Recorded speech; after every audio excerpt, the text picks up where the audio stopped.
Europe 1, la France bouge. Demain, au travail. Forcément, c'est un sujet qui vous occupe au quotidien. Stéphane Pallès, présidente de la Française des Jeux. Déjà peut-être en termes de recrutement, est-ce que voilà, la Française des Jeux a des besoins permanents? Est-ce que c'est un turnover pour cette grande machine? Vous l'avez dit, 3000 employés? 3000 salariés aujourd'hui, Ouais. donc c'est une entreprise qui recrute en permanence, qui recrute dans tous les métiers, notamment dans les métiers de la tech, de l'innovation, du marketing, puisque c'est une entreprise qui se transforme beaucoup, s'est beaucoup transformée et continue de se transformer. Donc, nous, on est très très attentifs. D'abord, on est très fiers de recruter. On pratique aussi beaucoup l'apprentissage, donc on recrute beaucoup de jeunes. C'est Ouais. très important aussi pour nous. Et on est évidemment très attentif à notre marque employeur, comme on dit. Et je dois dire qu'on a constaté depuis quelque temps que on a clairement gagné en attractivité, parce que justement, je pense que la Française des Jeux avait un petit côté monopole, un peu, comment dirais-je, un peu endormi, où tout, il n'y a pas grand-chose à faire, etc. Et les gens se sont rendus compte qu'on était une entreprise très dynamique, très innovante, qui avait beaucoup de nouvelles activités, qui se diversifiait. Et donc, quand on recrute, on constate qu'on a beaucoup de candidats, et on en est extrêmement heureux.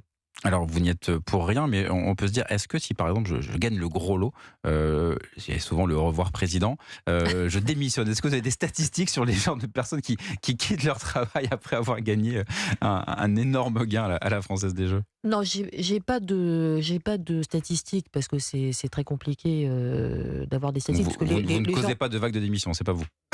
A priori, Je non. ne crois pas. Je ne crois pas. Je pense que, enfin, moi, la première chose que les gens que je vois qui ont gagné disent, c'est quand ils sont heureux dans leur vie, c'est qu'en fait, ils veulent pas changer de vie. Ils veulent garder Ouais. ce qu'il y a de bien dans leur vie, et leur Améliorer. travail Ouais. fait souvent partie des choses qu'ils aiment bien.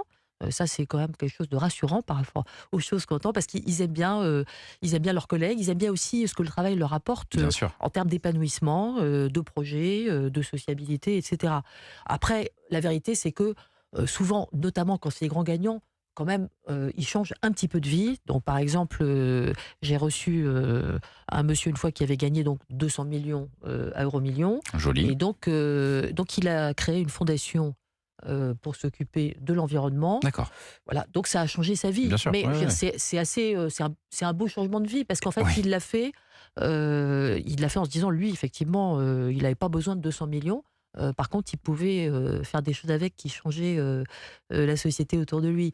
Donc, donc voilà, donc Ouais, ouais. moi, au revoir président, je suis pas contre. Hein. Au revoir présidente, je suis contre. Mais au revoir président, pourquoi pas. Bien vu. Mais à condition que les gens en fassent quelque chose qui les épanouit. Effectivement, c'est un bon exemple que vous avez pris. Allez, on arrive déjà bientôt à la fin de notre émission, et c'est maintenant l'heure de la saga de la France Bouge.